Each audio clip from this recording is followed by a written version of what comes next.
Bonjour à toutes, bonjour à tous et bienvenue dans un nouveau numéro du RMC Fighter Club. Un RMC Fighter Club spécial qui a le plaisir cette semaine de recevoir Fernand Lopez, l'entraîneur de Cyril Gane, le patron du MMA Factory et de Taylor Lapillus, notre consultant habituel bien sûr et sans doute la personne la plus influente du MMA français aujourd'hui. Donc c'est un plaisir.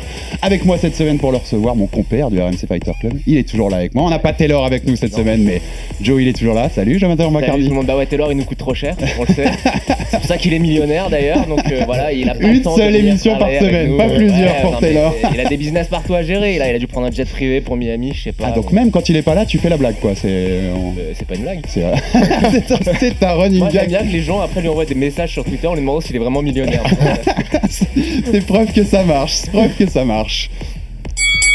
C'était il y a 5 mois et demi, mais les souvenirs restent vifs. Le 22 janvier dernier à Anaheim, en Californie, Cyril Gane échouait sur la dernière marche dans sa quête du titre Undisputed des poids lourds de l'UFC, battu à la décision par un Francis Ngannou qui aura su faire la différence sur la lutte dans les 3 derniers rounds. Que reste-t-il de ce combat? Quelle leçon pour l'avenir? 5 mois et demi après, le RMC Fighter Club revient sur le choc Ngannou-Gane qui a tant mis en lumière le MMA en France en recevant Fernand Lopez, l'homme au cœur de ce duel car ancien entraîneur du Camerounais et actuel coach du Vendéen. Il est très bon en tant que coach. Il est ensuite devenu manager. C'est devenu un très bon manager.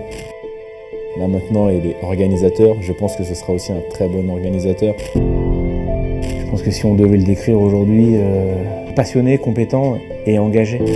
Il a une ambition terrible. Plus je le connais, plus il grandit. Ce que j'ai appris avec Fernand, c'est à croire dans le fait qu'on peut y arriver.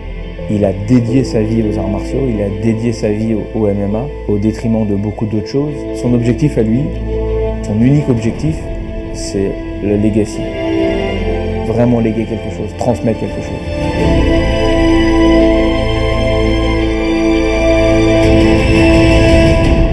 Merci à Arthur Robert pour cette petite prod qui revenait. C'était un extrait du film documentaire sur Cyril Gane qu'on avait fait avant le combat contre Francis en janvier, Fernand.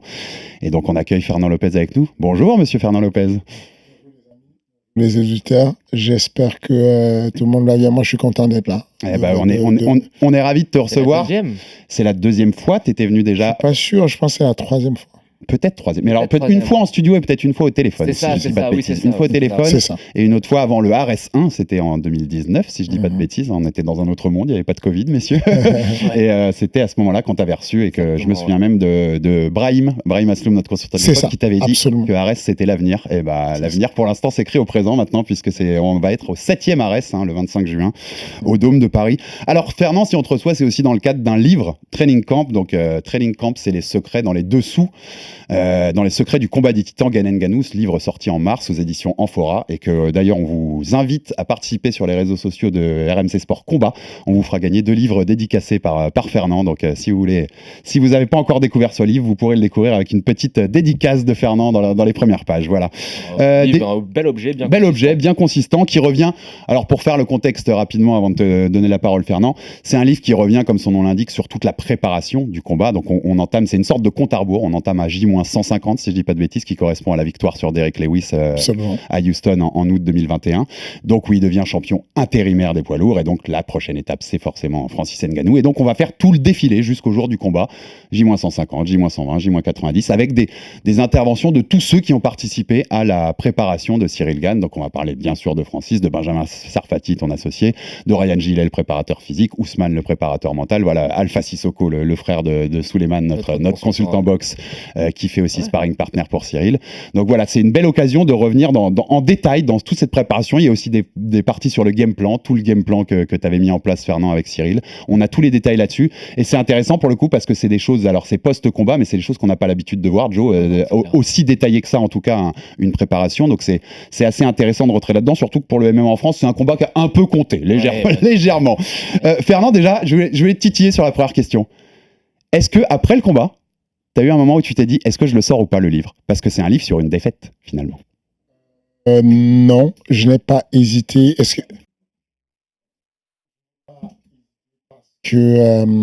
Parce que c'était prévu. En gros, quand on fait un projet comme celui-là, le bouquin, on prévoit 2 versions. Ouais. Vous ne saurez pas quelle était la couverture et la version en cas de victoire. Cyril avec la ceinture. Non, mais au-delà, le titre a changé, Ouais. a été réadapté et mis à jour. Mais en gros, même quand on fait un projet aussi, enfin, qui veut rester dans la réalité et calquer exactement le décompte total et dire Ouais. tout, on est forcé de se rendre à l'évidence qu'on ne contrôle pas tout. Et si jamais ça ne se passe pas comme on l'a prévu, qu'est-ce qu'on fait? Bien sûr. Et donc, du coup, on avait prévu une version différente qui a été légèrement modifiée sur notamment le titre, mais le contenu en lui-même a été relaté pareil, n'a pas changé. C'est plus le titre et la présentation de l'annonce qui a été changé. D'accord. Non, logique, hein. Logique pour le coup, on prévoit 2 versions comme souvent. C'est une bonne chose quand même d'avoir sorti le livre malgré la défaite, je pense. Hein. Bien sûr, Parce que j'ai et pas puis une tout le histoire- contenu intéressant Oui. dedans aurait été gâché, Non, mais perdu si on l'avait pas Je sorti. pense que pour le coup. contenu, tu sais, le MMA a été légalisé en France il n'y a pas si longtemps que ça. Je pense Printemps qu'il y a 2020. encore beaucoup de gens qui voient ça comme un sport de sauvage. Là, ça donne quand même un aperçu très détaillé du fait que c'est quand même une vraie préparation, que ça se passe la moitié dans la tête, que c'est pas au petit bonheur la chance et que c'est pas juste deux bêtes dans une cage qui se tapent sur la tronche. Et que c'est du détail très très précis. Alors je commence par l'intro, j'ai noté déjà une phrase dans l'intro qui m'a intéressé, Fernand. Dans l'intro, il y a un moment tu mets « c'est une histoire quasi biblique ce combat ». À la Abel et Caïn. Alors pour ceux qui ne sont pas au fait des choses religieuses, Abel et Caïn, c'est les fils d'Adam et Ève. C'est ça. Donc est-ce que, voilà, toi, dans ton état d'esprit, quand tu abordais ce combat, parce que le sous-entendu de ça, c'est qu'Adam ou Ève, c'est toi, Fernand. C'est toi l'entité déifique au-dessus de tout ça. Oh là là là Non, mais là. comment tu te sentais, toi, dans l'approche de ce combat-là? Non, Est-ce que tu te voyais, tu vois, comme le personnage central et Ouais. que ça t'embêtait parce que les personnages centraux d'un combat, c'est les deux combattants, c'est pas les coachs? Voilà, moi je n'ai pas eu dans l'analogie Cain et Abel, il y avait l'idée de ces deux frères qui sont nés de la même famille, c'est une fratrie, mais qui ont une approche différente. Il y a un qui est censé être le fidèle, le plus aimé, et puis il y a un autre qui est censé être l'opposition, l'antithèse, et le mal et le bien. Mais Ce qui correspondait un peu à l'approche médiatique qu'on avait des deux à l'époque. c'est En ça, France, en c'est tout ça, cas. c'est En ça, France, en tout c'est ça. Oh, pas qu'en France, hein, de manière mondiale et tout, c'était cette approche-là qu'on avait. Ensuite, le but aussi dans une histoire comme celle-là, c'est la polarisation, c'est qu'on a une certaine divergence d'opinion qui va justement élever le truc. Et donc voilà, c'était cette approche, mais de là à dire que l'entité au-dessus, dans l'idée non, c'était moi Dieu, non. Enfin, vous ne m'aidez pas en faisant ça. C'est que déjà le surnom du King, il y a la planète entière qui pense que je me le suis donné et que ma tête ne passe pas la porte parce que je suis. Ça vient pas de Taylor, ce surnom-là? Non. Non, c'est pas de Taylor? Non, ça vient exactement de Commander. Commander, c'est un combattant du MMA Factory qui était le premier à voir cette appellation, le King. Effectivement, le deuxième à l'avoir appelé, à l'avoir utilisé tout de suite, Taylor. C'était Taylor. On allait parler souvent avec lui où il disait que c'était quelque chose qu'il utilisait Voilà, beaucoup. c'est lui qui a rendu ça, qui a vraiment rendu ça grand, large public, mais celui qui avait commencé avec ça, c'était Commander. Moi, j'aimerais revenir sur quelque chose que tu as dit là. C'était sur l'approche entre le fait que Cyril c'était un peu le bon et puis Francis un peu le mauvais. Est-ce que tu n'as pas l'impression que le fait que tu te sois quand même pas mal immiscé dans toute la préparation médiatique, on te rappelle, hein, tu avais eu une espèce de, pas de dispute, mais une petite dispute online avec l'entraîneur de Francis, etc. T'as pas l'impression que tu as un peu retourné la narration et que le fait que tu te sois autant impliqué, et il y a beaucoup de gens aux États-Unis, beaucoup de fans mondiaux qui ont trouvé que c'était peut-être un petit peu déplacé, t'as pas l'impression que tu as un petit peu retourné une partie de l'opinion contre Cyril? C'est possible, je ne saurais pas le quantifier. Juste en prenant la température, tu sais, sur les forums, des sites, etc. Je dis c'est possible, c'est possible, mais encore une fois de plus, qu'est-ce que ça change? Non, c'était juste une question. Alors, ça t'en vient à ma deuxième question, qui pour moi est la plus intéressante. Quand tu fais ça, est-ce que tu le fais volontairement parce que tu sais très bien que Cyril va pas le faire et qu'il faut quand même faire un peu de buzz autour du combat, ou est-ce que c'est simplement tes émotions qu'on parlait? Il y a des deux. Je n'ai pas envie de me cacher derrière une soi-disant stratégie et que c'est parce qu'il y a de la stratégie que je l'ai fait et que en gros je ne le pensais pas ou à ce moment-là. Je pense qu'aujourd'hui on a vérifié en France que, ou même dans le monde, toute vérité n'est pas bonne à dire. Et encore, la vérité, en vérité, la vérité elle n'est que propre à moi, ma vérité à moi, ce que je pense moi, c'est ça le plus important. Ce que une autre personne pense, c'est différent. Donc moi, au moment où je le dis, je ne suis pas en train de me dire stratégiquement, il faudrait que... Je sais que Cyril a des lacunes sur la vente du pay-per-view. D'ailleurs, Francis également a des lacunes sur la vente du pay-per-view. Et donc, du coup, je sais que tout ce que j'ai essayé de faire dans ma vie, je vais le faire le max de bien possible que je puisse le faire. Ça veut dire que même s'il y a ma casquette d'entraîneur qui veut que j'entraîne bien et que j'aille au max de ce que je peux donner comme entraîneur, il y a ma carrière d'agent qui fait que je n'ai pas envie d'être un agent comme les autres. J'ai pas envie qu'on m'explique que un agent, ça se fait distrait, ça se tait, ça se cache. Quoi. Et en fait, je n'ai pas envie, je l'assume complètement. Et en fait, si par tes actions, tu fais vendre même ne serait-ce que 50 000 pay-per-view de plus, t'as gagné. Puisqu'il y a des points de pay-per-view. Mais j'ai beaucoup gagné. Le rôle d'un agent, c'est celui-là, c'est de se dire que je vais apporter le rapport où mon élève va faire le moins de combats possible et le moins de dommages possible pour le plus d'argent possible. Et donc, du coup, dans ce cadre-là, je sais qu'il faut qu'il vende le pay-per-view. La preuve, c'est que, vous voyez, malgré tout ce qu'on a fait comme médiatiquement aujourd'hui, le pay-per-view n'a pas été terrible. Parce que sinon, on aurait su, en fait, l'UFC, on a essayé de savoir combien c'était exactement. On n'aura pas le vrai chiffre. Parce qu'ils ne s'en vendent pas, ça veut dire que ça n'a pas été brillant. Oui, c'était un flop à l'international. En France, ça a très bien marché, mais à l'international, il faut dire la vérité. T'as raison, Fernand, ils se vendent toujours de ceux qui réussissent. Ouais. Voilà. Ah, oui. Donc, systématiquement, moi, j'en déduis qu'à partir du moment où ils ne s'en vendent pas, ça veut dire que ça n'a pas marché. Et je le savais que on était sur une panne. Mais au fond de moi, il y avait un mélange de deux. Je redis encore que, et ça, j'ai pris les fans des uns et des autres de m'en excuser. Le but n'est pas de leur dire qu'ils ont une mauvaise vision ou une bonne vision. Le but est juste de dire que, humainement parlant, j'ai une vision, des émotions, des contacts. Je vis des choses pendant un certain temps.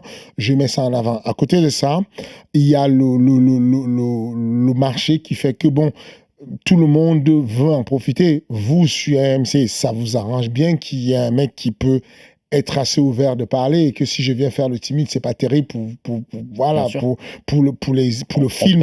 On préfère toujours les bons clients, on clairement. préfère les bons clients. J'en suis un. Bon, ça tombe bien. L'UFC, ça les arrange. Pour la première fois de l'histoire, Dana White demande à ce que les coachs soient invités sur la presse conférence et tout. C'est jamais arrivé. Ça n'a.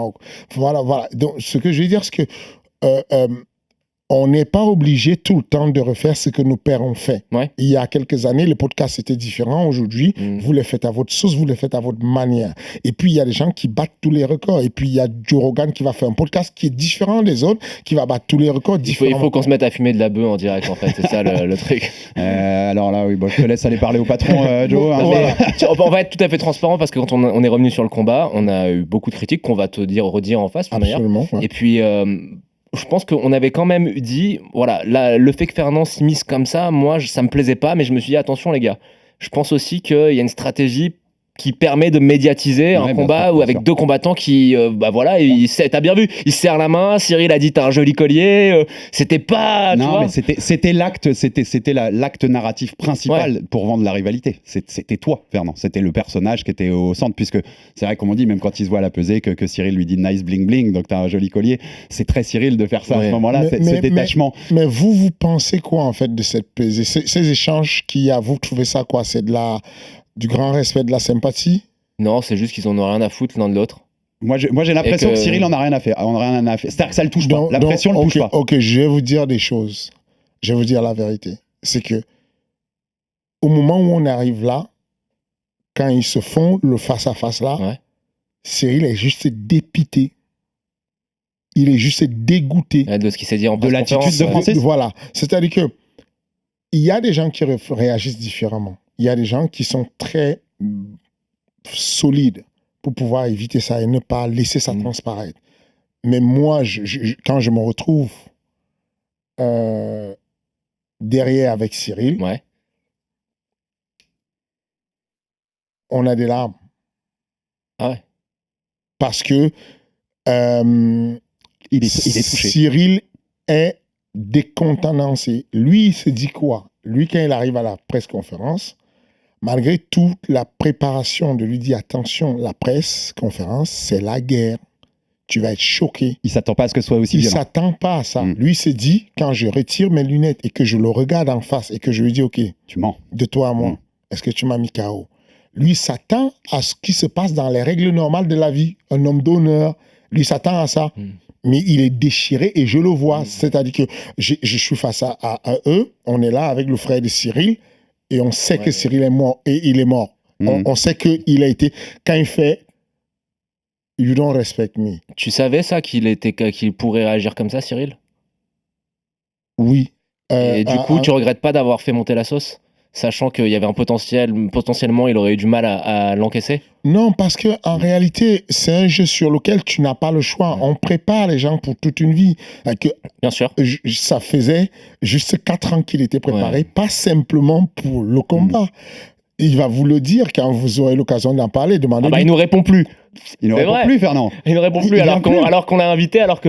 Ça fait un an qu'il vient plus. Et on faisait sa promo quand il a Quand pris la on lui demande ceinture. Fernand, il me dit toujours, il faut que je voie avec Fernand. Et tu sais pourquoi ça nous fait de la peine? Parce qu'on parlait de lui Ouais. quand il était au TKO et qu'il faisait ses premiers combats. La réalité, c'est quoi? C'est que aujourd'hui, Cyril, quoi qu'on en dise, est ultra débordé. Il y a des chances, ouais. La Ouais. vérité, c'est ça. C'est-à-dire que là, sur les 3 derniers mois, pour démarrer le camp d'entraînement, on a eu des vraies réunions où on a dit, bon, Cyril, Ça, c'est normal. ce n'est plus possible. Ouais, ouais. On arrête tout. On arrête Trop tout. de sollicitations. Voilà, les coups d'envoi, les machins, il est généreux. Quand on l'appelle pour lui dire, écoute, il y a un coup d'envoi de match de basket là, il y a machin. Ouais, Il y a j'imagine. des enfants J'imagine, bien handicapés sûr. qui sont là. Est-ce que tu peux venir pour le machin? Il est archi sollicité. Et puis, oui, On t'a passé le message en tout cas. Il va venir.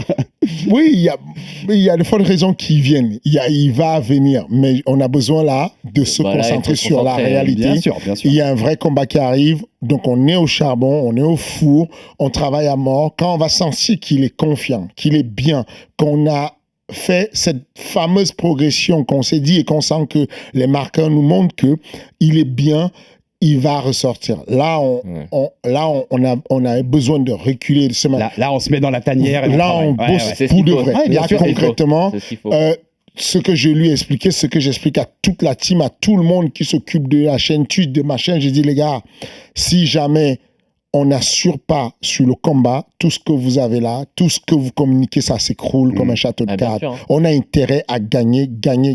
L'essentiel d'abord. Voilà, et on l'essentiel verra le d'abord, reste. ensuite Et on voit le reste. ensuite. Donc oui, est-ce que je regrette de l'avoir poussé à ça? Non. Si on veut fabriquer des machines de combat, on doit faire ce qu'on... Bien sûr. Et je l'ai fait avec tout le monde. Hein.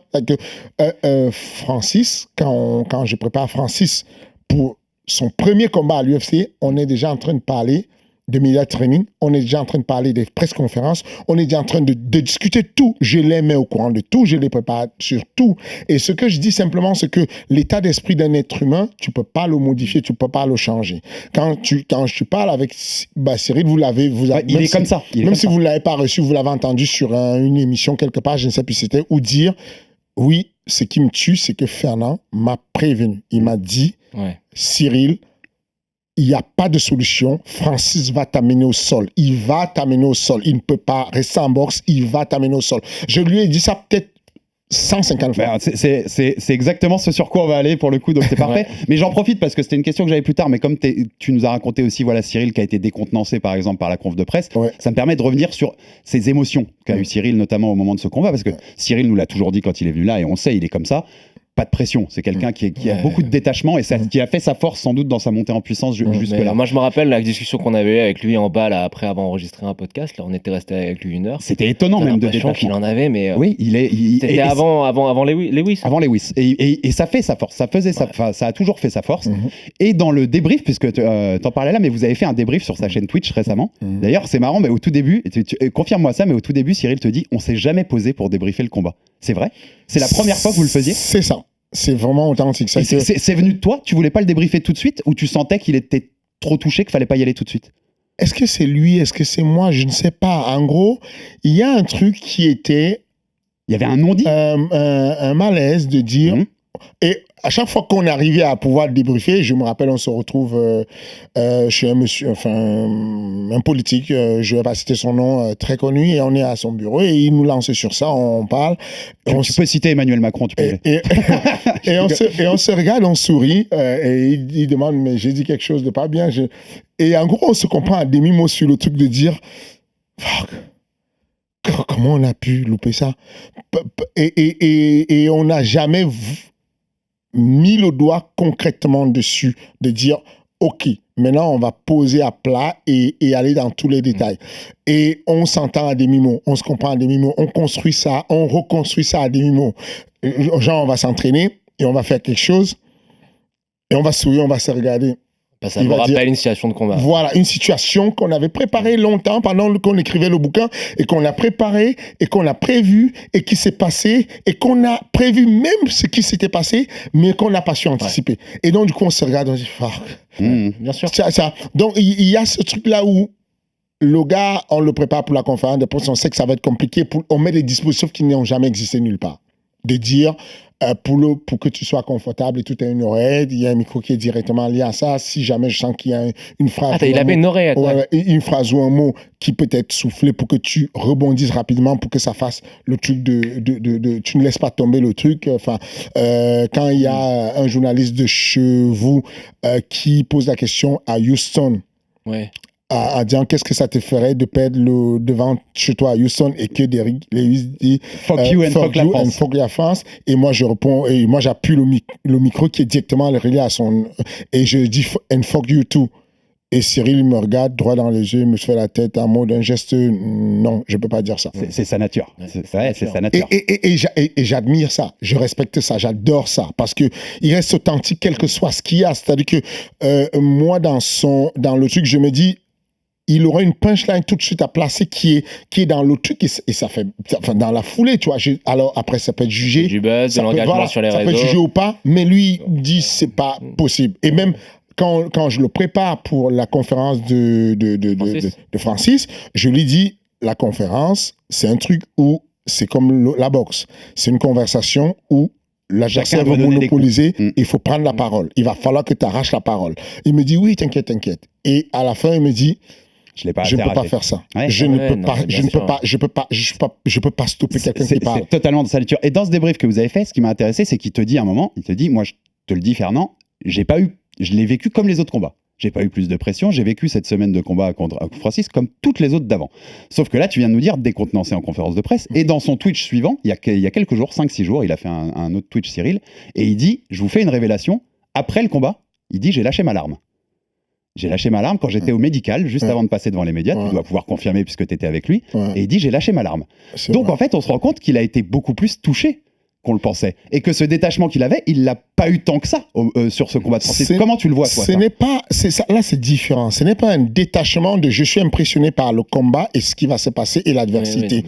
C'est l'émotion des valeurs de quelqu'un. L'impression de vous avoir déçu. C'est pour ça que je vous remettais le désolé qui dit, en fait. Le désolé, c'était triste. Voilà, c'est pour ça que je vous remets dans les trucs en vous disant, vous jugez le face-à-face qu'il y a entre les deux. Puis sur les réseaux sociaux, les gens disaient, bah oui, c'est la faute de Lopez, en fait. En réalité, quand tu les vois là, quand tu les vois face-à-face, tu vois que c'est le mec qui s'aime et tout, et c'est le mec qui vient mettre la zizanie au milieu. Qui s'aime, peut-être pas, mais nous, on pensait vraiment qu'il en avait rien à foutre, quoi. C'était vraiment histoire de dire un truc. En réalité, non. Celui qui connaît Cyril, c'est que Cyril déteste quand ce n'est pas juste. Dès que ce n'est pas juste, l'injustice. Dès qu'il sent que ce n'est pas juste, le mensonge, l'injustice. Quand on est ensemble et qu'on est la première fois qu'il voit la vidéo de Francis qui dit il m'a mis KO aux entraînements, je vais éviter de dire des gros mots, mais il est en mode oh le bâtard. Non, il a dit ça. Déteste que quelqu'un dise quelque chose qui n'est pas arrivé. Voilà.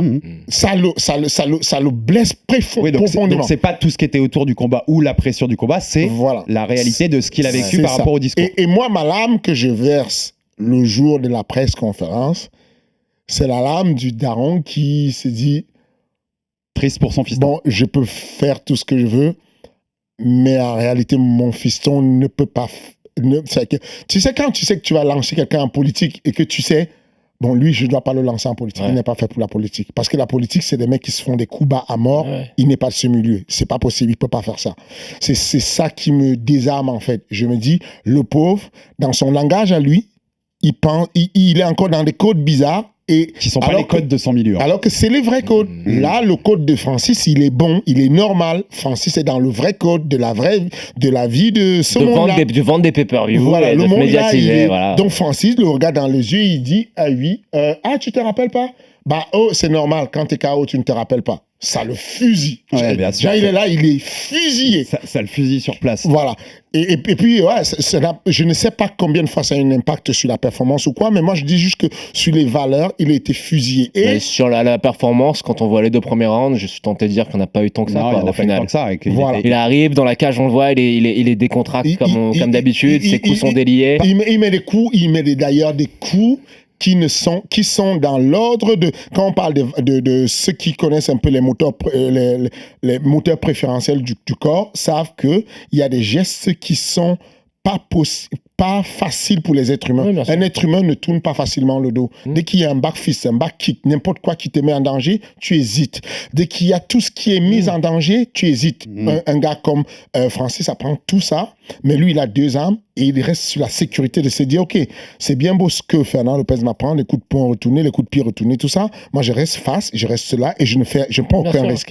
Et de l'autre côté, tu as quelqu'un qui est capable de venir dérouler tout ça. Il était en train de flotter, quoi, quasiment Ah, dans la c'était- cage sur les 2 premiers rounds. les deux Bon, premières- après, on les va deux- y revenir, mais on les va 2 revenir, premiers mais- rounds, c'était quand même... Mais je finis sur ce thème qu'on était parce que c'est un thème qui m'intéresse aussi beaucoup par rapport à tout ce que tu as dit là. Et dans ce dernier Twitch de Cyril, il dit aussi, et ça je les ai notés parce que je les trouve importantes ces phrases. Il dit, Lopez m'a dit ce matin, je crois que c'était d'ailleurs le soir où on est venu te voir à la salle la semaine dernière. Et je crois qu'il enregistre le Twitch ce jour-là. OK. Et je vois à ton sourire que tu sais où je vais en venir, je pense. Non, Il allons-y. dit, Lopez me dit ce matin, et je le dis avec mes mots, donc c'est Cyril qui parle, hein, qu'il est un peu dégoûté parce qu'il a un boug entre les mains, qui est un tueur, donc il parle de lui-même, hein, mais qui s'en bat les...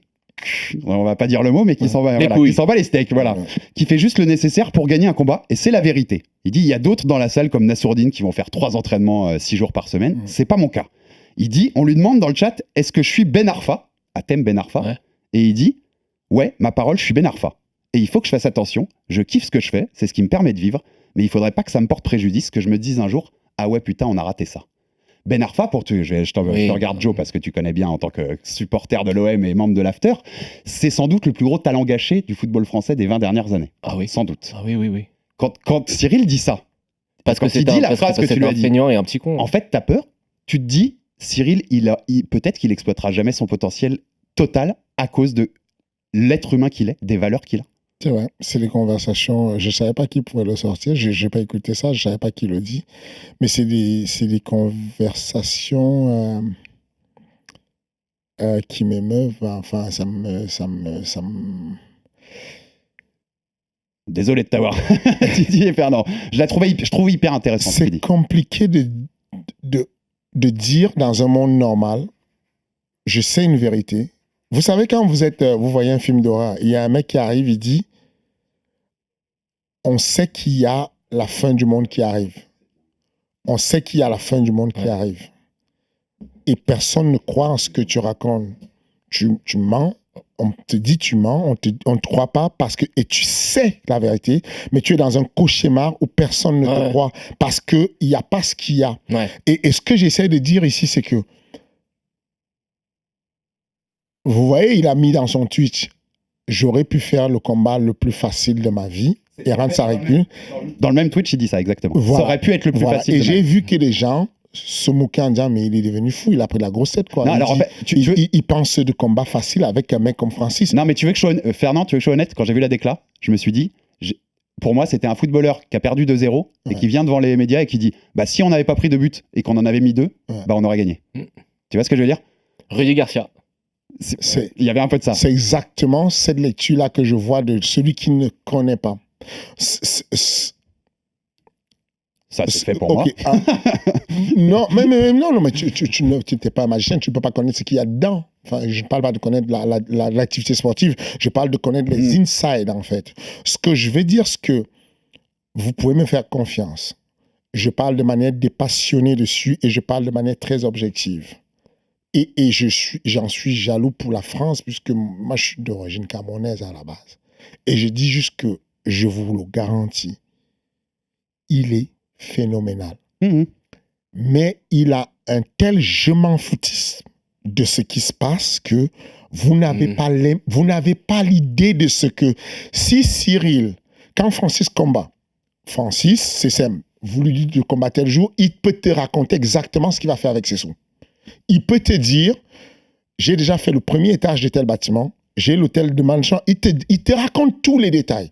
Il est extrêmement motivé. Cyril, jusqu'à présent, si tu lui demandes ce qu'il a, il n'a pas touché ses sous. Il ne touche pas à ses sous, il n'en fait rien. Il s'en moque royalement. C'est l'inverse. Du coup, sa motivation, elle n'est pas terrible, en fait. Là, attends, Fernand, on va revenir là-dessus. Quand il dit le combat aurait pu être facile, moi, bien sûr qu'on pense que Cyril a un talent... Il parle des défenses d'amener au sol. Bien sûr qu'on pense que Cyril a un talent exceptionnel debout. Ouais. Moi, j'ai jamais vu ça. Je suis le sport depuis 20 ans. Clairement. J'ai jamais vu un poids lourd bouger comme ça. Par contre, au sol, la tentative de clé de talon, elle est ridicule. Moi, j'adore les. Essayer de forcer comme ça alors qu'il est pas sur son épaule, qu'il a pas la ligne de genou. Techniquement, il y a zéro chance qu'elle passe. La ligne de genou, il y a quelqu'un pour remettre la vidéo qu'on en discute. Ah oui. Alors techniquement, on est en radio. Et la clé de talon il essaye de la verrouiller avec la jambe droite comme ça. Moi, je comprends pas en fait les jambes. C'est que il y a quelques. Le sweep qu'il prend. Il y a deux. C'est un sweep de débutant, le sweep que Francis lui met. Le sweep, ça s'appelle comment? Dis-moi le nom. Un pendulum sweep. C'est quoi? Quand il est en demi et qu'il lui isole le bras, c'est un truc c'est un b.a.-ba, tu vois, c'est facile de défendre dessus. Mais non, ce n'est pas sur un pendulum qu'il fait, c'est un scissor sweep. C'est un scissor sweep, le scissor sweep, oui. Non, mais on l'a dit en plus, on l'a dit en plus. Que vous ne savez pas. Si, on l'a dit que c'était un scissor sweep. Ce n'est pas un pendulum, c'est un scissor sweep, c'est un scissor sweep, oui. Ok, le scissor sweep, c'est la meilleure opportunité de clé de talon.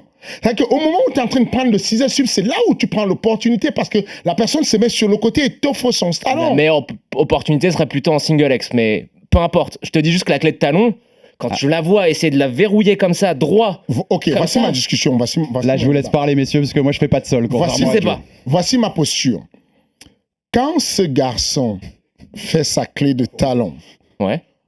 C'est au deuxième ou troisième? Quand il fait sa clé de talon. Non, quand il fait sa clé de talon sur son combat contre. Deuxième ou troisième? Dante Miles, on est à 20 secondes de la fin du combat. Il prend le risque le plus stupide de toute sa vie. Mais vous tous, vous appréciez, vous applaudissez. Vous êtes archi contents. Vous dites, les journalistes disent quoi? Ça, c'est le genre de combat qu'on veut. Parce que le mec, il a gagné complètement. Il a battu à... Attends, deux secondes. Il a battu à plate couture. Ah oui. Il est en train de le déchirer. Et au lieu de conserver et de rester, il veut finir le combat. Ouais. Vous applaudissez. Ah oui. Vous avez là un mec qui fait la même chose. Si jamais... Attends, 2 secondes. Imaginez le truc. Francis fait taper Francis tape. Imaginez le délire des Français. C'est un truc de fou. Total. C'est un truc total. Ce que j'essaie de vous dire, c'est que tout devient, après coup, ça devient facile pour toi, de l'autre côté du comptoir, de dire mais non, c'est ridicule. C'est ce qu'on a dit dans le débrief. Mais c'est incroyable de dire ça. Enfin, Fernand, c'est aussi le jeu maintenant. Le MMA est légal, on est, nous, un grand média. Oui. On est, quand on fait des after-foot, ouais. on peut critiquer des joueurs de foot. Quand on fait des after-tennis, il faut qu'on puisse quand même critiquer le MMA, Fernand. Vous n'avez pas compris. Moi, il ne faut pas juste qu'on dise vous n'avez pas compris. Moi, je suis très content de la critique. Là, la tenue du podcast prend exactement ce que j'aime. On a de la discussion, il y a de l'honnêteté. Ne crois pas du tout que tu me blesses. J'adore. Moi, j'adore. J'ai vraiment pas de problème avec ça. Ce que je dis simplement, c'est que c'est dommage, c'est vraiment dommage qu'on n'ait pas le recul de se dire, ce garçon, il aurait mis la clé de talon, nous les Français, nous serons au paradis. Attends, t'as pas compris ce que j'ai dit. Moi, je trouve ça remarquable, et il le sait. Je crois que j'ai une pathologie, je suis obsédé par toutes les clés de jambes possibles et imaginables. Et quand il la tente, je trouve que ce psychopathe tente toujours de m'en faire dans les couloirs. Voilà. Oui, j'arrive, je le vois, je fais des Imanari roll sur lui, il tombe, il est énervé. Mais non, mais moi, la tentative, je suis pour. C'est juste que techniquement, pour être un gros psychopathe de ça, il n'y avait aucune chance qu'elle passe. Ouh là là. Tu sais, une clé de cheville peut-être, mais tu sais le nombre de fois on a dit ça? Tu te rappelles la clé sur le deuxième combat le premier combat de Cyril à l'UFC, il fait un triangle de bras. Ouais. Il y a Michael Bisping qui est en train de commenter. Il dit, bon, malheureusement, son positionnement n'est pas bien. Il ne va pas pouvoir... Ah, il tape. Oh, il a tapé. Grand analyste, un champion du monde de l'UFC, tout ce que tu veux. Il est sur le... Vous pouvez le voir. Le combat en Uruguay. Voilà. Ouais. Il est en train de dire ça ne veut aucune chance de marcher et ça marche. Ce que j'essaie de dire, c'est que vous avez quelqu'un qui est au sol. Qui a l'audace, oui. Toi qui fais le sol et qui connais le sol, il tente une clé de talon, il tente une kimura, il tente un renversement. Voyez un peu le verre à moitié plein. Il tente. Combien de poids lourds tente des clés au sol? Oui, c'est-à-dire que tu penses Ça, qu'on y a voit... pas de tu souci penses qu'on là-dessus. voit- Et donc, Ça, y a pas de souci là-dessus, ouais. vous pouvez voir le verre à moitié vide en disant, bon, l'autre, il bloque bien le combat. Mais qu'est-ce qu'il fait concrètement comme contrôle au sol? Il y a un contrôle au sol. Il y a aucun Il passe. gagne au contrôle. Mais il y a quoi qu'il a fait? Alors, Il n'y a pas de grand endpoint, il n'y a pas de passage de non, garde, mais il n'y a il pas a rien de... fait. Parce que le sens de nos propos, c'est de dire, quand on parlait de techniquement du fait que les 2 premiers rounds étaient parfaits, Ouais. moi je salue l'audace au sol. C'est vrai qu'il a pas été passif, il a été actif, il a eu une garde qui était On offensive. parle d'un mec mais- qui connaît que le pied-point, Et bien qui sûr. vient, qui est champion Et d'équipe. il a une lutte Mais- défensive agressive, comme tu lui avais demandé Et, dans le et gameplay. ça souligne une chose, c'est qu'il y a quand même encore des progrès à faire du côté de Cyril. Ça, on le savait parce qu'il est tout récent dans le sport. Il fait ce sport-là depuis Merci. 4 ans. On l'a tellement vu comme un Mais, génie, un mais météore je pense qui que arrive. c'est important aussi qu'on souligne ce qui est bien Mais et ce qui n'a il est pas important fonctionné. de dire ce qui va pas aussi, Fernand. Je De pas lui dire, tu es le génie je absolu. vous et- supplie de le dire. Je me défendrai tellement pour que vous le disiez, puisque ça me permet de rebondir et de rectifier. C'est-à-dire que c'est parce que j'ai cette discussion que je peux réexpliquer les détails à des personnes qui n'auront pas compris. Ce que je vous dis, c'est que est-ce que la clé de talon, elle était parfaite? Non, elle n'était pas parfaite. Mais est-ce que... Mais il y a le panache Je de la vous tenter. explique. La Est-ce que tenter, vous, c'était déjà ça, dans ouais. le bouquin, pour revenir sur le bouquin, la première idée que je donne à Cyril, ne fais pas de clé de talon à Francis. Oublie les clés de talon. Pourquoi? Francis au-dessus de toi, tu lui fais une clé de talon, tu vas prendre un violent ground and pound. Ça, c'est ma première idée. Ouais. La préparation commence à aller. On fait venir des sparring. Et Cyril nous fait un festival de clés de talon, mais à des personnes, des black belts, des gens solides et tout, ils passent à tout, ils Ouais, contrôlent donc tout. la confiance monte. Du coup, la conscience monte. Et moi qui étais archi peureux au début, et ça, on en rigole avec Geoffrey, mon collègue avec lequel on a écrit le bouquin, on en rigole dans l'avion quand on termine, puisque la dernière page, le dernier chapitre se passe dans l'avion sur le retour. On en rigole, on dit, c'est fou la vie. Hein. Cette clé de talon que tu as interdit en tout début, que tu as modifié avec l'adaptation au fur et à mesure, Elle devient c'est elle qui devient le poison, puisque je reçois le texto de quelqu'un qui me dit, maudite clé de talon, il n'y aurait pas eu les clés de talon, vous gagnez à la décision et vous avez fait la clé de talon. Attends, et je t'ajoute un truc. Juste qui va pour le juste citer, hein, mais c'est Geoffroy Le Guilchier Oui. qui est donc C'est ça. le J'ajoute co-auteur un du truc. bouquin. Quand on fait la prévue du combat, tu te rappelles? Ouais, je Moi, m'en rappelle bien. mon pronostic, c'était quoi? Qui gagnait. C'était Cyril par clé de talon. Oui, exactement. C'est ça. C'était Cyril. par- C'était juste, je te parle juste de la manière dont il a fait techniquement. Il y a Et alors, beaucoup de chances ça nous, qu'elle passait ça nous sur ce permet de moment-là, rentrer mais- dans l'autre, ce qu'on voulait Alors, évidemment, aborder, l'audace, oui. qu'on voulait aborder par rapport au combat. Donc on l'a résumé, on l'a tous vu ce combat plusieurs fois même. Même si Cyril, dans le débrief avec toi, dit qu'il l'a vu qu'une fois. J'étais étonné aussi, je pense. Mais bon, Faut passer à autre c'est chose. son détachement du Il MMA et à la limite, sait il a raison. sur quoi il doit bosser. Exactement. Donc 2 premiers rounds où il maîtrise absolument en boxe, alors que la narration médiatique attend que dans ces 2 premiers rounds, ce soit la seule chance de Francis de s'imposer par un KO, le knockout power. Et puis ça bascule avec un slam au 3e. Cyril tente un coup de pied. Francis le renverse par un slam et ça commence le sol, la lutte. Et là, on va voir ça pendant les 3 rounds qui suivent. Ce qui est intéressant dans le livre, c'est qu'on le voit dès le début. Et tu le parles, Fernand, dès les premiers moments de la préparation, tu le cites. Parce que moi, je vais te citer directement. Au bout de 2 minutes, quand Francis va se rendre compte de l'espace qu'il sépare de Cyril en boxe, je suis convaincu qu'il va se jeter sur lui. Francis aura 2 options, soit il tente de basculer dans un bataille de chiens, soit il tente de passer en phase de lutte. Et là, tu développes sur la lutte. Ensuite, tout le long du bouquin, tu vas y revenir. Plusieurs fois dans la préparation, la lutte. On arrive au moment du game plan. Cyril nous a expliqué, tu as des feuilles A4 pour tes combattants avant chaque combat avec les game plans, les bullet points. Dedans, Francis veut t'amener au sol. Il n'a pas progressé en lutte, mais il ne faut pas se retrouver à subir son poids au sol. Sa seule option pour gagner, la seconde option, c'est justement de t'avoir au sol en dessous de lui. Tout ce qu'on a vu, finalement, dans les 3 derniers rounds. Mais alors, quand je te vois débriefer aussi avec Cyril, et que Cyril, tu demandes à Cyril un moment, est-ce que je t'ai assez préparé? Et Cyril, il a une réponse, il dit oui, tu m'as assez préparé, tu me l'as répété. Qu'est-ce qu'il y a eu comme problème? Puisque tout était écrit, tu lui as dit à Cyril. C'est que, Est-ce qu'il a fait assez de juste, lutte? en fait, il a pas fait assez de lutte. Francis est tellement fort et puissant que t'as beau avoir travaillé, t'as beau le savoir, c'est impossible à contrer. Qu'est-ce qui fait que malgré toutes ces préventions, malgré tout ce qui est marqué dans le game plan, C'est comme ça qu'il parle. Attends, et j'ajoute un truc, c'est que nous, quand on voit Francis amener Cyril au sol et le grinder comme ça au sol, on va pas se mentir, on était surpris. Hein. Oui, alors qu'on n'aurait pas dû. Il y a tout le monde qui dit, des analystes du milieu qui disent, on s'est fait surprendre. Bah oui, Ils ne savaient pas, ils se sont fait surprendre. C'est effarant. Toi, tu connais Francis un peu mieux que tu nous savais, aussi. Oui, mais au-delà de le connaître, quand on fait juste par élimination, je vous ai dit que je connaissais le style de boxe de Cyril. Sérieusement, celui qui veut boxer avec Cyril se fait humilier. C'est un problème, Cyril. Et c'est un vrai problème. C'est pas pour blaguer. Donc, je connais Francis. Francis n'accepte pas ça. Francis ne va pas accepter de se faire humilier. Dès que tu échanges et que tu vas mettre 2 coups dans le vent, Francis, c'était automatique. Par élimination, il ne reste que l'option de la lutte. Oui. Et donc, je préviens et je lui dis, Francis, c'est vraiment fort. Et Francis va te bousculer. Mais où il dit, pourquoi il dit, donc je vais vous restituer, pourquoi il dit que le combat aurait pu être facile, c'est que notre méthode d'éviter de la lutte au MMA Factory n'est pas de lutter. Ouais. En gros, nous, quand on veut éviter la lutte, on évite juste la lutte, intouchable. T'évites la distance, et quand on est en mode intouchable, tu es mort. Et d'ailleurs, je fais une petite parenthèse, mais dans ta préparation, tu insistes aussi beaucoup dans ton game plan sur le taekwondo, sur les kicks, pour éviter la lutte. Absolument, absolument. Donc on est sur une frappe, on est sur des choix de frappe comme des yoptagi, qui sont des coups de pied latéraux, comme tout ce qui garde la distance. Voilà, tout ce qui sont des coups de pied rectilignes qui vont garder la distance avec l'adversaire, et éventuellement avec des coups de pied qui sont des coups de pied sabots, qui sont des coups de pied retournés, mais qui deviennent rectilignes quand on a tourné le dos. Comme ce qu'il a placé, qui était ce qu'on appelle un jutchagi, c'est un coup de pied retourné avec un talon qui vient s'enfoncer.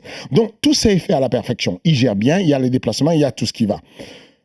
Qu'est-ce que j'ai envie de dire? Je ne peux pas l'expliquer à part dire que le sérieux avec lequel il prend le combat n'est pas important pour lui. C'est pas assez? C'est pas assez?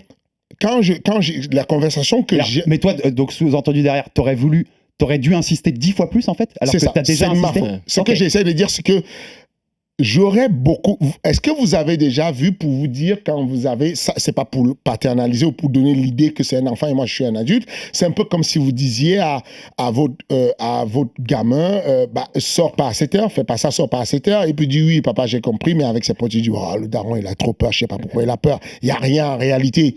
Et toi, tu sais dans quel monde vous êtes. Tu as vu le film Tekken où la fille voyage, elle va en Europe et le daron, il lui dit non, ne va pas là-bas, fais pas ça, c'est dangereux l'Europe. Et elle arrive à l'aéroport. Et puis il est obligé de revenir la sauver en disant bon, ma fille, tu vas être enlevée dans quelques minutes, je vais venir te sauver, mais voilà, c'est la seule solution. Voilà un peu dans quel mode je me retrouve avec Cyril.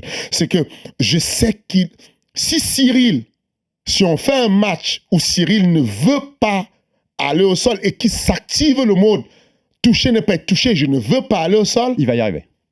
C'est ça qu'il essaie de dire. Ce n'est pas, ce que j'essaie de vous dire, c'est que si Khabib décide de faire le mode intouchable qu'il fait avec José Aldo, il a plus de chances de durer dans le combat avec... non, je parle de Conor, bien entendu. Il a plus de chances de durer avec Khabib dans le combat que quand il décide, oh, je vais lui montrer que j'ai évolué en lutte, je peux faire une défense de lutte. Parce qu'après une défense de lutte, tu fais quoi? Tu es en dette d'oxygène, c'est pas ton domaine, tu vas t'épuiser. Mais donc toi, tu es hyper frustré en fait. Parce que tu dis que le combat était gagnable, mais en fait, t'as pas assez insisté. Ça s'est vu, on m'a entendu, j'étais extrêmement frustré. Au point, c'est marrant, dans le livre, tu dis que tu perds ta voix au deuxième round, tu commences à perdre ta voix. Tellement c'est compliqué. Oui. Répète encore. Si non, je supplie les gens autour de moi de répéter. Que je me dis, comme ma voix ne sort plus, ça s'entend aux internes, je touche les gens qui sont à côté de moi et je dis, Benjamin, dis-lui ceci, je dis, David, dis-lui ceci, parce que je n'ai plus... voilà quoi. Mais encore une fois de plus, c'est pour vous de regarder le combat, vous vous dites, mais il est fou. Il a pris 2-0. Il revient et il dit, si j'avais marqué 2 buts, si. Non. Et sauf que dans la réalité de ce qu'il sait, lui, il sait que quand il veut être intouchable, il est intouchable. On le sait il a prouvé ça qu'il est intouchable. Il peut se déplacer, il est intouchable. Et en gros, pour pouvoir lutter et pour qu'on lui mette un timing pour l'amener au sol, c'est parce qu'il n'est pas en mode je me déplace. Il est en mode je peux le boxer. Donc la phrase qu'il dit, en fait, elle veut dire je suis frustré aussi. J'aurais dû faire mieux. Après, il prend le premier takedown sur un coup de pied. Il peut peut-être vous n'allez pas perçu, mais je trouve qu'il le dit. En tout cas, avec moi dans nos confidences, Il est frustré. Quand Cyril dit fais chier, ça veut dire qu'il est au max de la frustration. Mais ça me rassure aussi parce qu'avant Lewis, par exemple, il nous disait j'ai jamais peur de la défaite. Ouais. Et en fait, on voit que la défaite, c'est un compétiteur. Je pense que ça peut l'aider, bien sûr. Ouais. Après coup, quand il a dit son désolé, mais quand on est dans les vestiaires et qui te regarde et qui vient te prendre dans les bras et qui te dit fais chier Loking, fais chier Loking, tu comprends.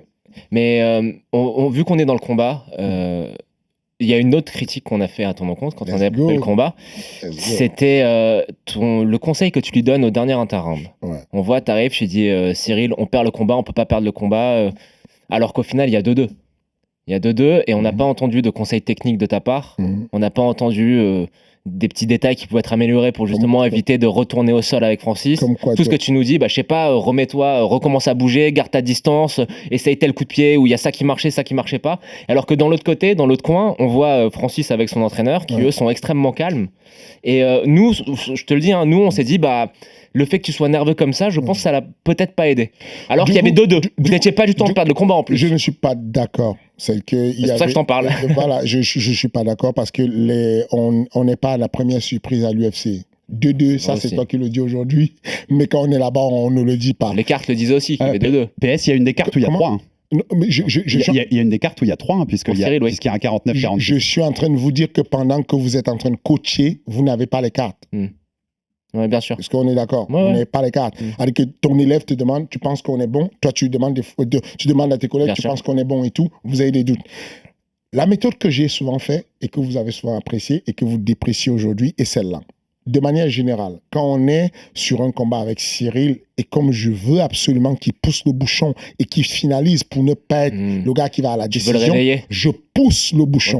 Je pousse toujours un peu plus et tout le monde apprécie. Ouais. Parce que je demande, et Cyril il me dit, Loking il est relou, Jairzinho, à chaque fois je descends dans ses jambes, il me met des coups de coude sur la tête. J'ai dit Cyril, il me dit, est-ce qu'on peut s'arrêter là et puis je gère et tout, je le touche de loin et tout. J'ai dit non Cyril, si tu vas à la décision, je te garantis tu n'auras pas la ceinture. Je sais ce que Dana White veut. Si tu finalises Jairzinho, on a directement la ceinture. Je le lui dis. Ouais, donc vraiment. C'est aussi dans tes stratégies. La stratégie, tout est pensé. C'est-à-dire qu'il y a le coach, mais il y a l'agent. Et donc, du coup, je lui dis, je sais où on en est. Je te dis, il faut que tu pousses encore la machine. Essaie de le finaliser, Jairzinho. Donne quelque chose, fais quelque chose. Essaie de le finaliser. Et je donne des indications. Donc, effectivement, après coup, c'est facile pour les gens qui sont de l'autre côté de dire, tu as fuck up, quoi. C'est toi, ta faute. Et moi, je le dis encore. C'est pas ce qu'on a dit. On t'a demandé pourquoi tu n'avais pas donné de conseil technique. Je parle de l'autre côté. Le conseil technique, ça m'étonnerait que je n'ai pas donné. Mais ce que je veux dire, c'est que quand je repartis, quand il y a 1 minute de coaching, dans 1 minute de coaching, ce qu'on fait, c'est que on va donner la théorie du sandwich. Il y a des moments où on va donner les bons faits, il y a des moments où on va donner ce qu'on n'a pas fait, qui sont les tranches de pain. Au milieu, il y a la garniture, qui est ce qu'on n'a pas fait de bien. Et il y a des choses améliorables des deux côtés. Ce qui est le plus important, ce qui est très important à comprendre, c'est que moi, j'insiste sur quelque chose qui est important pour Cyril. Cyril n'est pas perdu techniquement. Il sait ce qu'il faut faire. Est-ce que vous avez vu que je donne des consignes à un technicien quand je sens qu'il est perdu, quand le combattant est perdu techniquement? Cyril, c'est un génie, il est bon. Il y a des phases de combat, il n'a même pas besoin de moi. Il a des phases de combat, il est même autonome. Et ce qu'il a besoin à ce moment-là, c'est juste le truc pour dire pousse encore. Si tu ne comprends mieux maintenant. Ce n'est pas bon. Il faut que tu pousses. Vous êtes en mode, pourquoi il ne donne pas de technique? Mais quelle technique tu veux donner? Il connaît. Là, il sait ce qu'il faut faire. Il lui manque juste le truc de bon, je vais à la bagarre, je suis énervé, il faut que je gagne ce combat. Tu veux le réveiller. Voilà la différence. Et tu crois que sur cet interround-là, parce que moi, plus que ce que tu avais fait toi, ce qui m'avait intéressé quand on faisait le débrief, je trouvais qu'Eric Nicksick, il avait pu jouer sur quelque chose parce qu'il avait en face Francis. Et on connaît l'histoire de Francis. Et à un moment, il lui dit, je sais pas si tu te souviens, si tu as vu les interrounds, il lui dit It's for everything you went through, motherfucker. Tu vois ce que je veux dire? Il le motive sur un truc. Repense à ton enfance presque. Voici. C'est plus facile quand on a un mec, tu vois ce que je veux dire, quand on a un Francis avec son histoire. Je pense que vous pouvez scénariser ça et faire ce que vous voulez. Ça, c'est bien, ça fait beau. C'est mon scénar dans la tête. Voilà, c'est beau. Mais je dis encore que, tu vois là, par exemple, il vient de dire que on sent que tu es énervé pendant que c'est calme de l'autre côté. Moi, j'ai posté personnellement des posts de entre-rounds de certains combats où il y avait une vocalisation très forte. Tu te rappelles, il y a un combat où il y a un mec qui arrive devant une fille qui s'appelle Aspen et qui lui dit « Écoute bien, tu es en train de perdre ce combat, tu vas arrêter de faire des chichis, tu vas arrêter de tourner autour du pot. Ou tu l'allumes, tu gagnes le combat ou on perd. » Elle va, elle remonte la pente et gagne le combat, tout le monde est content. On applaudit. Moi, le premier, je suis admiratif de ça. Et là, quand ça ne marche pas, bon, écoute, tu aurais dû être plus calme, tu aurais dû parler gentiment. Par exemple, quand Conor va combattre et qu'il y a son coach qui vient lui dire dans le coin, c'est bien, on est pas mal, c'est bien, il parle calmement. Il y a tout le monde qui dit, mais il est fou quoi, tout va mal, il faut qu'il lui dise que ça va mal. Il y aura toujours quelque chose à dire. Il y a toujours quelque chose à dire, et si. Je ne pense pas que je suis un excellent coach. Je pense que j'ai fait du meilleur de moi-même. Fernand, c'est notre fonds de commerce, le Messi. Ne vous inquiétez pas. Je ne parle pas ça pour vous, je dis pour le grand public. Mais au moins, l'éducation, c'est bien. Voilà, je ne pense vraiment pas que je suis le gars parfait et que j'ai tout fait parfaitement. Je pense que dans cette défaite, j'ai une très grosse partie dans la défaite. Je pense qu'on aurait pu faire mieux, mais j'essaie juste de guider les gens en disant, soyez pas injustes. Quand il passe une clé de talon alors qu'il n'est pas nécessaire, vous êtes content. Quand il passe une clé de talon alors que peut-être elle est même nécessaire, vous n'êtes pas content. C'est toujours comme ça. Donc il faut avoir un petit rapport de sympathie et de soutien pour des personnes qui voulaient gagner, qui ont tout donné et ont échoué. Alors ça, Francis était plus fort. On en a pour Cyril énormément. Je ne sais pas si tu nous écoutes toujours, mais je peux t'assurer qu'on en a mis plus d'une fois de la sympathie. Parce que on aime tous les combattants. Le combat dans le débrief, quand on a vu la pluie de commentaires un peu merdeux s'abattre sur toute la team, on a quand même pris le temps d'expliquer les choses, de dire je peux même si j'ai un truc à te conseiller, écoute notre débrief de Tony Yoka. Tu vas voir comme on est bienveillant avec les boxeurs, contrairement à beaucoup de gens. Après, on a sous les Sissoko avec nous, on est obligé aussi. Non, je rigole. Et dernière question, on doit conclure, Fernand, malheureusement, parce que c'était passionnant d'avoir cette conversation avec toi. Mais bien sûr, UFC 3 septembre à Paris, la première à Paris, on l'attend depuis des années, tous les amoureux du MMA qu'on est. Avec le main event, ce sera Cyril Gane Tai Tuivasa, l'Australien, qui est une machine à mettre des KO derrière moi, qui a mis KO d'Eric Lewis. Déjà, quelle importance il a cet événement pour le développement? C'était ma dernière question pour toi. Il a cet événement pour le développement du MMA français. Et comment tu sens le retour de Cyril? Dans le livre, tu dis, j'ai hâte de voir le Phoenix renaître de ses cendres. J'ajoute une toute petite question. T'es pas un peu déçu sur le profil de l'adversaire? Non. Tu voulais pas un lutteur pour voir, justement, pour que les gens constatent les progrès Non, à ce stade, c'est là où il y a une différence entre le coach et l'agent. Je veux l'or. C'est tout. Un agent veut l'or pour son gars. Tout le monde vise l'or. Donc, peu importe vers quelle direction l'or va, on y va. Et en tant que coach? En tant que coach, effectivement, c'est plus intéressant Curtis Blade. Mais donc, c'est un vrai test. Tu nous promets qu'il va renaître de ses cendres, le Phoenix? Je ne fais pas de promesses dont je n'ai pas de garantie. Je souhaite qu'il renaisse. Je pense qu'il a le potentiel pour renaître. Il fait tout pour renaître de ses cendres. Je pense que l'adversaire est un adversaire solide, mais ça reste quelque chose qu'il a déjà vu, puisqu'il est du même profil que Derrick Lewis, que Francis Ngannou. Si Derrick Lewis, Francis Ngannou, Jason ne t'ont pas mis KO, il y a moyen, peut-être que tu vas ça ne te mettre pas KO. Mais encore faut-il le prendre au sérieux. Et donc, on le prend vraiment au sérieux. On va s'y préparer à mort pour que le MMA français se développe, parce que la clé de voûte du MMA français sur les 6 premiers mois, sur le prochain mois, c'est effectivement cet événement. Pareil, c'était un rêve, ça arrive, je n'arrive pas à y croire que l'événement... On en parlait il y a très longtemps. Je n'arrive pas à y croire que l'événement UFC sera à Bercy et que c'est Cyril Gane qui sera le main event. Sur cet événement, moi, personnellement, j'aurai 5 élèves sur l'événement. De voir Taylor faire UFC, ça va nous faire un truc. Taylor, Abdoul, on pense à beaucoup de gens même d'ici. Et puis, donc voilà, je mets beaucoup. C'est vraiment important cet événement-là. Il est important que le public français commence à je veux dire, le large public commence à s'intéresser. Et d'ailleurs, je remercie beaucoup RMC de ce qu'ils ont fait pour la promotion de ce sport, puisque les films qui sont sortis avant et après le combat de Francis et de Cyril ont cartonné, clairement. Terriblement développé le MMA en France. Et voilà. Et tu le sais, on peut déjà te le promettre que pour cet événement UFC Paris, il va y avoir beaucoup de choses faites pour le MMA, parce qu'on continue d'aimer ce sport et de vouloir le développer. Et on espère que tu reviendras nous voir après Paris, bien sûr, Fernand. Et puis Cyril, tu lui passes le message. Merci d'avoir répondu à toutes nos questions. Merci pour tout ça.